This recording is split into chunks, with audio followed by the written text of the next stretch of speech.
The survivor of the Portrait of a Murder mid-chapter released alongside the artist, the CIA agent Jonah Vasquez. Before we get started, I'd like to talk to you about today's sponsor, OperaGX, a browser to take your online experience to the next level. I know people can get quite protective about the browser that they use, but I switched to OperaGX a couple of years ago, and it surprised me how easily I was able to make the transfer over and get used to Opera's many features. When you install OperaGX, you're given the option to transfer the passwords and bookmarks from your previous default browser, so getting started with OperaGX is almost no hassle at all. I've also got a real problem with keeping too many tabs open at once, so I know a lot of you do too, but OperaGX is perfectly suited to accommodate that. The GX control panel highlights for you which tab is using the most processing power so you can precisely control your PC's performance, and it even shows you when you have multiple copies of the same tab open, so you can close one and keep your browsing experience as clean as possible. The GX control panel also has a RAM and CPU limiter to control how much processing power OperaGX uses, so you can have your browser open while gaming at no loss of performance. And it even has a built-in VPN, which I use to bypass region locks on Netflix. Download it for free using the link in the description, and you're supporting the channel and upgrading your browsing experience at the same time. It really is a win-win. Ads like this help support what I make, and OperaGX really is worth trying out for yourself, so do go check it out. Now, let's talk about Jonah. Portrait of a Murder was a high-concept chapter that dealt with a lot more political content than most chapters. And while that isn't inherently a bad thing, far from it, there's a lot that Portrait of a Murder struggled to do when it came to sensibly presenting its political content. My thoughts on Carmina Mora are incredibly complicated. The writers clearly had their hearts in the right places and did their research, but her presentation was so ham-fisted and reliant on egregious torture porn that it forgot to give her any agency. And the political messaging got jumbled in with an unnecessary Black Veil plot. I think Carmina's lore could be saved by a good tome that gives her a charismatic personality, the agency she didn't have in her base lore, and intelligently handles the political elements of her backstory. She's a character I love, lumping down with a story I hate. Jonah Vasquez, on the other hand, is a character I hate, in a story that's even worse. There are a lot of DBD stories I really don't like, and most of them are the result of not delivering properly on an interesting premise of a character, or mishandling something that could otherwise be good. That is not how I feel about Jonah. Jonah, to me, has the unique honour of being the only character in Dead by Daylight who is conceptually a failure. From the moment he was first scribbled onto the drawing board of Behaviour's writing team, there was something very, very wrong with him. For anyone who doesn't know, I'm going to go over Jonah's lore briefly, and when you figure out exactly where the problem began, I'd like you to pause the video and comment the exact timestamp in the video where I first mentioned it. Then go back to watching to see if you spotted it. Make sure you've been listening carefully. So what's the deal with Jonah? Jonah Vasquez was always obsessed with mathematics and number puzzles, but one puzzle followed him throughout his life, first appearing scrawled on a card he received on his 16th birthday. A string of numbers: 8, 25, 19, 44, 1, minus 20.37, minus 69.85, 13, 2, 26, 11, 1. He recognised the latitude and longitude coordinates which led to somewhere in Chile, but couldn't decipher the rest. Brief tangent, but I put these coordinates into Google Earth myself and found what looks like a cemetery in the abandoned ghost town of La Noria in the Tarapacá region of Chile. It is implied that this is the real-life location of the Forsaken Boneyard and the Eyrie of Crows, or at least a place that inspired Carmina to create them for her art. The town was built in the 19th century as a nitrate mining town before being abandoned, and according to the locals, the open graves there are supposed to be haunted. This isn't really relevant to Jonah as a character, it's just a really neat little detail in an otherwise pretty crappy story, so I thought it deserved to be brought up. Anyway, back to Beardy. Jonah was recruited by the CIA as a code breaker due to his mathematical skills, where he encountered the code again, scrawled in his handbook on his first day on the job. Despite having a lot more resources than he did when he was 16 with his job in national security and all that, he didn't really do a lot with this information, like checking the place out for himself, at least not for a while, and just carried on doing his job. At that time, his job was monitoring signal stations throughout Europe, which are shortwave radio transmitters designed to share information between ships. And he and his team discovered some illicit communications between very wealthy and powerful individuals throughout the world. Before learning anything more, the CIA shut the project down, and Jonah was reassigned to help the CIA's efforts in the nation of Kwantana that was undergoing a bit of a revolution. The CIA was on the side of the government, and Jonah was employed to crack the rebels' codes to decipher locations of military importance, only to discover that the codes were decoys far too late. The bombs dropped not on military targets, but on civilians, with the casualties racking up huge numbers covered up by the CIA. Jonah was distraught, and frankly, he should be. After all, he committed a war crime by bombing civilians, even if he didn't know it at the time. To try to make amends, he hacked the computer systems of the rebels and transferred small amounts of their funds to the civilians whose lives he'd just destroyed. While he was still in Kwantana picking up the pieces, his place of lodging was attacked and he had to hide out for a week before returning to a US embassy and rejoining the CIA on his next assignment to attempt to wash away his guilt with work. A signal station research he'd done before had borne fruit, and his work led him deeper down the rabbit hole when he discovered horror podcasts that bore the same hidden messages as the radio signals. And as he chewed through the codes and ciphers, a string of numbers bubbled to the surface once more. 8, 25, 19, 44, 1. Minus 20.37, minus 69.85, 13, 2, 26, 11, 1. And Jonah could let the mystery fester no longer. He booked a trip to Chile and wound up in what's suggested to be La Noria, in a graveyard picked clean by crows, which, as I'm sure you will know by now, do not live naturally in South America, so this is kind of a weird image to use. By agonising over ancient calendars and dating systems, he eventually cracked the code, and the remaining numbers were that exact date and his own birthday. With the horror of this revelation that this code had been following him all his life and leading him to that exact moment, Jonah simply vanished, and that's how the entity claimed him for its own. So friends, where do you think it all went wrong for Jonah? If you haven't put your timestamp in yet, go to the comments now and just pop it in, because I'm putting it on screen in 3, 2, 1... Yeah, it was that early. I told you to make sure you were listening carefully. The survivor of the Portrait of a Murder mid-chapter released alongside the artist, the CIA agent Jonah Vasquez.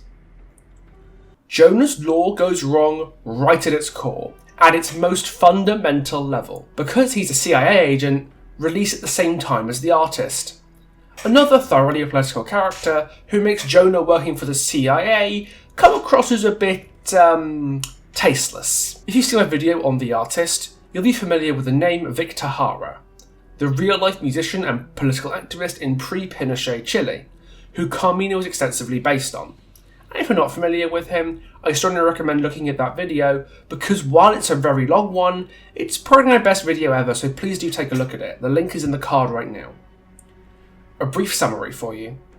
Victor Jara was a vocal supporter of President Salvador Allende of Chile, the socialist president democratically elected to office 3 years before his death at the hands of the fascist junta led by General Augusto Pinochet. In the artist video, I had the privilege of speaking to Sergio, a former resident of Chile during the junta, who talked about the authenticity of Carmina as a character. And one of the things he brought up was the shadowy cabal operating in the background of her story that would go on to capture and mutilate her. Sergio pointed out their similarities to the powerful and secretive group that bankrolled the Pinochet regime and gave them material support for their coup d'etat, the CIA. So the one thing that when I was talking to Cameron is like, so who was it? Was the secret organization? Who was it? Was the CIA, the Secret Service organization, or was the United States? Because if you think about when we were in Chile, we never knew that the United States was involved in the taking over the country. I never knew that. I found out that when I moved to United States and I was living in San Francisco, and that was in I moved in 87. So I think in 89, George Bush Sr. was running for president. And I remember walking in downtown San Francisco and I see a newspaper with the word Chile on it. It was like, wow, what's going on? And he said, we're asking to open I think they said 48 files boxes all that explain how George Bush was involved in taking over the country, taking over the country on 1973. And that was like, what? It's like, and when Pinochet will be on TV, right? He would say, we don't want to do anything with the United States. Leave us alone, we do, they come here, he always, the idea that I had that Chile and the United States, they hate each other. That was the idea. And that's the idea that I came. And actually when I came here and I asked for political asylum because I'm coming from a dictator.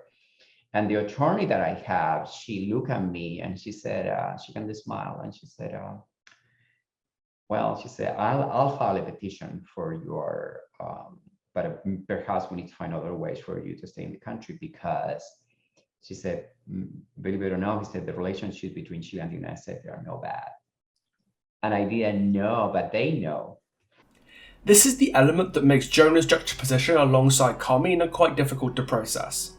Because Carmina was an activist against the same oppression that was bankrolled and materially supported by Jonah's employers. And we're just supposed to be okay with that and root for Jonah despite that? Don't get me wrong, I wouldn't mind at all if he was supposed to root for Jonah.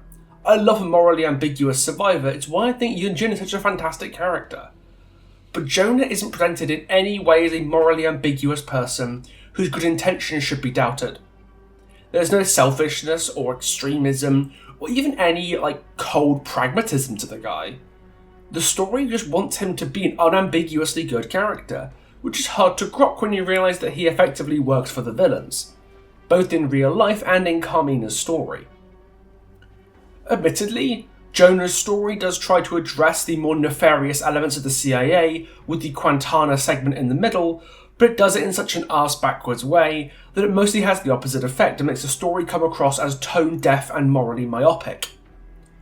Jonah mistakenly bombing the civilians instead of the rebels is meant to be an exploration of the horrors of war and the negative ramifications of the CIA's involvement, and by extension Jonah's, and it's meant to give the character a bit of emotional depth by giving him a reason to want to do good, to wash out the guilt of all that blood on his hands. It's worth noting, the story didn't have to try this. They could have cut it out, and it still would have worked fine. The signalization story with the numbers is the main plot, and Kwantana has no real bearing on that. So it's only there to enrich Jonah's character and explore the dark side of working for the CIA. Given that the rest of the story basically is him talking about numbers, I'm glad I set aside some time to talk about his emotional stakes. But the issue wasn't the war crime that Jonah committed that gave him probably a higher kill count than every killer in the game combined. It was the consequences of that action on his guilt and how he chooses to deal with it that I think is worth talking about. To be clear, Jonah did not feel guilty that the bombs he dropped on Kwantana had taken countless lives. That wasn't the problem at all. The problem Jonah had, the act that riddled him with so much guilt, was that the bombs dropped on the wrong people. If the bombs had been dropped on the people they were meant to drop on, the people the CIA doesn't like, the ones Jonah has paid to help them blow up, we wouldn't have this problem. Jonah would be able to sleep at night. Everything would be hunky-dory and we'd have no moral conflict in Jonah's mind about what he was doing. We know this because of how he reacts to the knowledge of the massive civilian death toll he inadvertently caused by pointing the CIA at them. He wants to recompense the people whose lives he destroyed. Fair enough, that's good and noble, we like that a lot. But what interested me is who he stole the money from. Did he steal it from the CIA? The organisation that dropped the bombs in the first place and paid him to help them do it? The organisation that covered up the real casualties of the conflict and swept it under the rug like it was just another Tuesday? No, he stole it from the rebels. The same people the CIA wanted to bomb, Jonah was fine stealing their money to fund the civilian reconstruction projects. No wonder they trusted him afterwards. He bombed their country and stole their money. I'd do the same thing. And this implies that Jonah wouldn't have minded too much if he'd have bombed them either, because clearly they've done something worthy of having their money stolen for the crime of not being bombed. So despite the CIA blowing the shit out of a bunch of civilians, Jonah is ultimately aligned with their wishes against the rebels. Which, you might think, isn't so bad, because what if the rebels were horrible people who deserved to get bombed? What if they were the second coming of the Third Reich? But let's just say this, the history of the CIA when it comes to picking sides in foreign conflicts is not the best. Let's take a look at the list of US foreign interventions in recent history and see what side the US has typically come down on, shall we? We all know the CIA gave material support to the tin pot dictator Pinochet as he overthrew the democratically elected president Allende in Chile. But he wasn't the only lunatic supported by the US. President Juan José Torres of Bolivia in 1971 and President Isabel Perón of Argentina in 1976, both overthrown by military coups financially backed by the US government. Fun fact, the guy who took over from Perón, General Jorge Videla, would go on to be sentenced to 50 years in prison for stealing babies from political prisoners. To give you the idea of the people the CIA and then Secretary of State Henry Kissinger were getting in bed with. 1975, Kissinger and President Gerald Ford endorsed the Indonesian invasion of East Timor, leading to a 25-year occupation that cost the lives of 180,000 people, 2/5 of the population. 1983, the US spearheaded the invasion of Grenada in a coup condemned by the United Nations General Assembly as a flagrant violation of international law by a vote of 108 to 9. 1991, the CIA paid military insurgents in Haiti to overthrow the country's first ever democratically elected president, Jean-Bertrand Aristide, only to invade the country again in 1994 to reinstate him when Bill Clinton took office.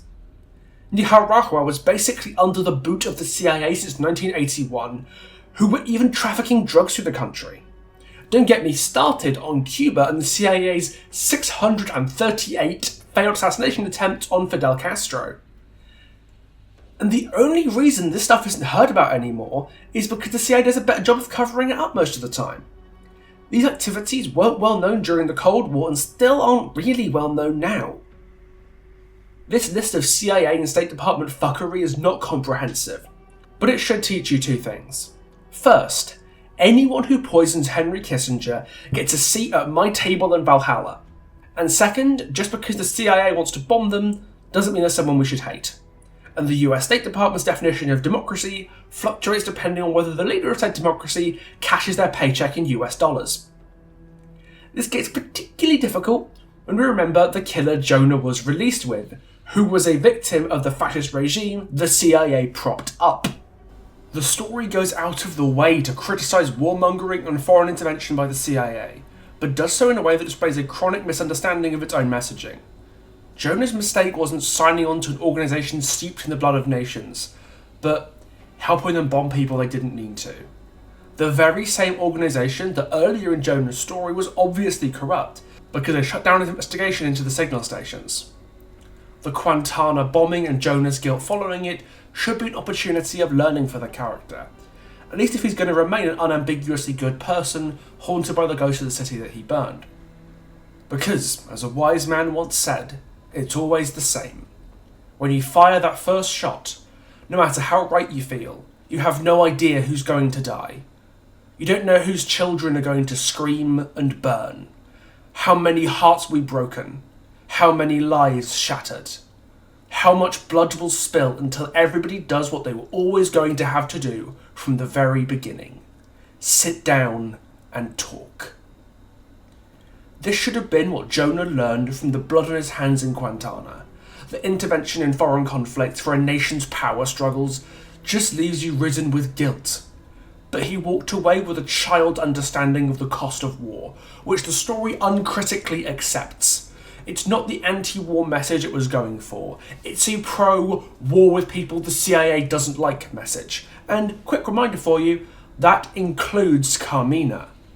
I know they're from different time periods, but wind it back just 40 years, and the rebels Jonah and the CIA would be fighting against would have been counter-insurgents and rebels against Pinochet. People fighting to free their country from fascism and corruption, and therefore against the interests of the United States. Just like Carmina and her inspiration Victor Jara. Do you still think Jonah would have been a good person then? Do you think he'd be justified stealing from the rebels after he failed to blow them up, when they were fighting a fascist tyrant, occupying their country with the blessing of the White House? Because that's the Jonah the story illustrates, and unquestioningly praises. Someone whose morality and approach to his job begins and ends at what the CIA is paying him to do. I wouldn't have minded Jonah being this dedicated to towing the CIA's line if it had been presented as somewhat flawed for doing so. Maybe he was too obsessed with the puzzles in front of him and forgot the human cost of his actions' consequences, writing it off as just part of the job. That would actually have been a really interesting take on this modern CIA operative. Uncomfortable with the bloody reality of his work, but unwilling to actually confront it and change anything because he's comfortable just doing his job. But the way Jonah is written totally misses the mark if that's what they were going for, because that reflection on the true nature of Jonah's work never happens. It's what makes his lore so fundamentally stained, because he's someone who's done some pretty horrific things, but despite being racked with guilt, it's all pointing the wrong way, and he's only come out of it thinking he's done the job wrong, not that he's done the wrong job. And despite not being directly relevant to the code Jonah uses to get to Chile, it damages the entire story and Jonah's character, because it's the only window we get into Jonah's sense of right and wrong. Everything else about his story is driven by his obsession with numbers, codes, and mathematics. If you cut out the Kwantana section, Jonah has about as much personality as a calculator, except you can't even turn it upside down and write boobies on him. Without his war crimes and the guilt that comes with them to give his story some emotional depth, he's a maths robot that just does ciphers and looks like Guy Fieri. And with them, he's an operative of a thoroughly nefarious organisation who lets his moral compass be crowded by that organisation's agendas and is never criticised or examined by the story for that skewed moral compass. In such a politically loaded chapter that draws on such real-life history, both explicitly and implicitly, that's a mistake that's impossible to overlook. I don't think the writers at Behaviour did this out of some desire to glorify war, US interference in foreign politics, or the CIA's part in both. They're known to be a pretty progressive group of people as a whole, and they're not even American, so they don't even have a patriotic reason to polish up the CIA's record. I genuinely believe the hearts of the writers were in the right place when making these stories, but Jonah's lore is so confused and at odds with how his accompanying killer is presented that that's how it comes across. The idea of the CIA being a righteous and good organisation, corrupted in places by the intonation of the Black Veil, is crucial to making Jonah's story make sense. And the CIA has never been a righteous or good organisation. To pretend otherwise is an erasure of history and spits on the graves of countless victims of US imperialism, past and present. It's even an insult to the killer, released at the same time as him, and to the man who inspired her creation. This is why I firmly believe Jonah has Dead by Daylight's most disappointing lore. Because I think, unlike basically every other character in this game, Jonah's problems cannot be fixed by future stories, only ignored. To make him make sense, they have to effectively erase one asset of his established story. Either his adherence to the CIA's approach to foreign policy by making him more a rebel himself, or his moral compass, by making him more dedicated to his job at the cost of human life. You can have him be unambiguously good or uncritically loyal, but you can't do both. I'll be real, I almost want Behaviour to forget about him altogether when it comes time to give out more tomes, because I don't want to know what they'll do with him. Maybe they'll retcon the war crimes away or his reasons to seek forgiveness for them in a tome, and focus on a more authentic disconnect for a moral man working for an immoral organisation. Or maybe they'll erase some of his humanity and make him more brutal and willing to run the risk of some collateral damage to get results and prove he's right. Ironically, we've already had a killer who explores the darker side of the CIA and tackles it with all the terrifying efficiency and institutional cruelty inherent to the organisation's activities. The Doctor. And Jonah feels so disconnected from that brutality despite it being a core part of his backstory. He could have been a legitimate exploration of how an ordinary person can get swept up in matters far beyond their moral limits, and how guilt from that can change you. But in trying to humanise Jonah, the story does exactly the opposite. Trying to make sense of Jonah's lore as an unambiguously good man, working for an organisation as thoroughly fucked up as the CIA, is like trying to divide by zero. No matter what you do, no matter how hard you try, something tells me it'll never quite add up.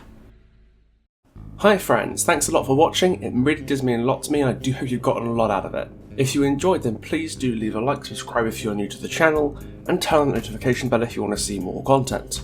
And with the mid-chapter coming, bringing new lore for Twins and David, I'd highly recommend you do so because it's going to be a very exciting time for me. Big thanks to Opera GX sponsoring this video, so do take a look in the description or the pinned comment to find my link to download it. Seriously, they are absolute stars. In the description you can also find links to my Twitter, my Discord, and my Patreon and Ko-fi links if this channel deserves your money, and my Twitch, which I'm actually using again. If you're watching this video on the day of its release, at 9 PM British time today, I'll stream my first playthrough of Outlast, so please do come along, it's going to be an absolute treat. Hopefully I'll see you there, and if not, I'll see you in the next video. So, till then I guess, ta-ta for now.